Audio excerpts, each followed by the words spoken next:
বর্তমানে ফেসবুক আর ইউটিউব জুড়ে প্রচুর কন্টেন্ট ক্রিয়েটর। সেই সব ক্রিয়েটরদের মধ্যে হাতে গোনা কয়েকজনকেই দেখা গেল আরজি করের ব্যাপারটা নিয়ে #ফর মৌমিতা লিখতে বা #ফর আরজি কর লিখতে।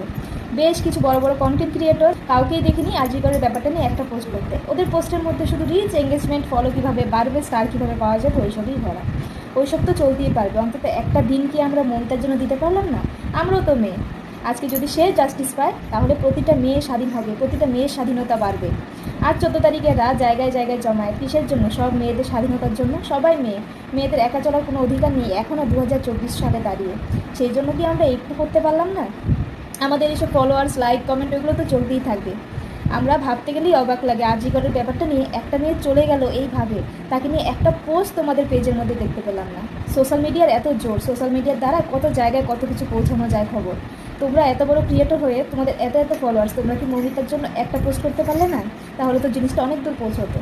ভীষণ দৃষ্টিকটু লাগলো ব্যাপারটা, ভীষণ দৃষ্টিকটু। তোমরাও মেয়ে এই সমাজের।